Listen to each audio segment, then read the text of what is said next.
All right, let's not waste time with polite introductions. Here's a car that sparked one of the nastiest safety scandals in automotive history, got publicly humiliated by consumer advocates, nearly dragged GM into a courtroom drama, and yet today it's worshipped by collectors. We're talking about the Chevrolet Corvair, the car Detroit wishes you'd forget. It was innovative, stylish, and so different from the gas-guzzling tanks of its time, but also accused of being a rolling death trap. And here's the twist. Not everything you've heard is true. Before we get too deep, smash that subscribe button like you're slamming the hood shut after fixing a leaky carburetor. This is Ab Tech Lab, and we don't do boring car reviews. We uncover the real stories that automakers would rather bury in the junkyard. Stick around, because by the end of this video, you might never see Chevrolet, or the Corvair, the same way again. And trust me, the juiciest scandal is yet to come. Let's rewind to the late 1950s. Detroit was pumping out chrome-covered behemoths with giant V8 engines and enough tail fins to make a shark jealous. But in the background, a little German car was eating their lunch, the Volkswagen Beetle. Americans were actually buying small, efficient, cheap cars. So GM panicked. Their answer? Build an American car that could beat VW at its own game. Enter the Corvair. Now here's where it gets wild. Rear-mounted, air-cooled, horizontally opposed six-cylinder engine, aluminum block to save weight, unibody construction, independent suspension, well, kind of.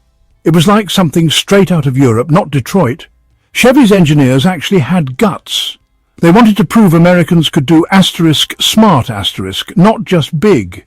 The Corvair's engine in early models was 2.3L, 140 cu in, making 80 to 95 horsepower, not face-melting fast but peppy for its weight.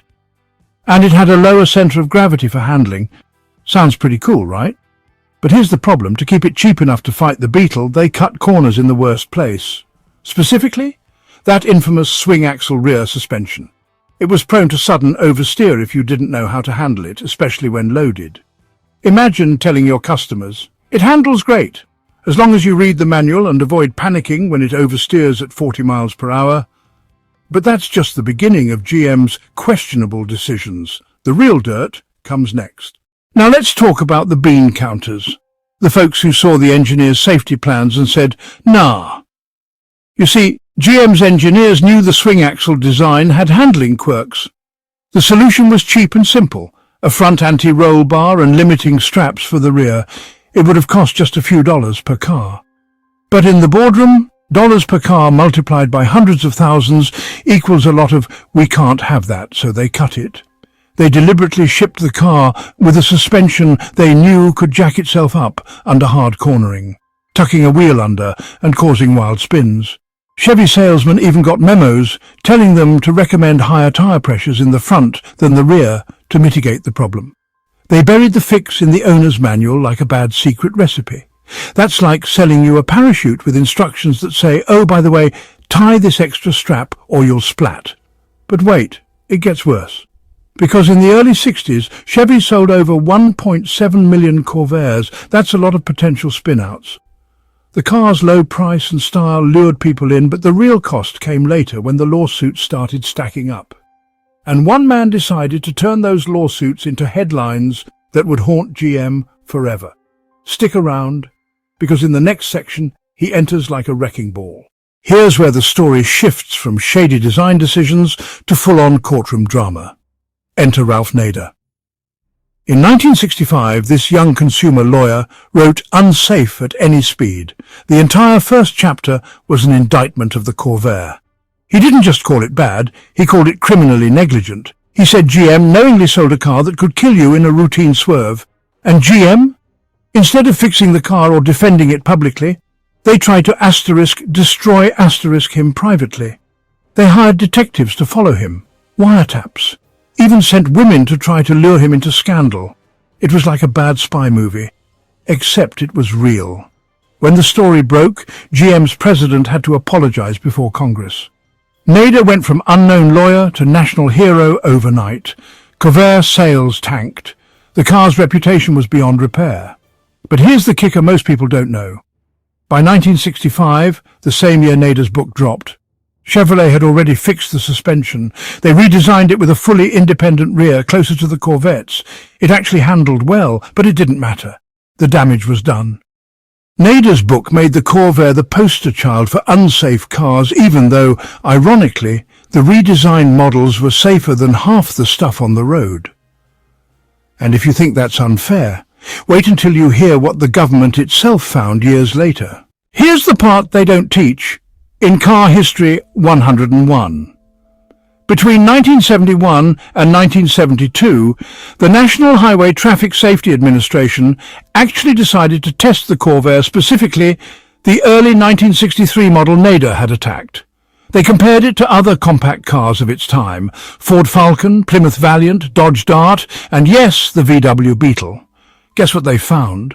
The Corvair wasn't any more prone to loss of control than its peers. Their report in 1972 said, "The 1960-63 Corvair does not result in an abnormal potential for loss of control or rollover." In other words, the car that destroyed GM's reputation was actually about average. It's like finding out the big bad wolf was just a misunderstood dog with dental issues, but by then, the Corvair was already 6 feet under. Production ended in 1969. GM didn't even bother advertising the government's vindication. The name was too toxic. But believe it or not, there's another twist most people overlook. The Corvair was actually an engineering gem in other ways. Let's talk about that next. Let's be fair to this weird little Chevy. It wasn't all doom and gloom.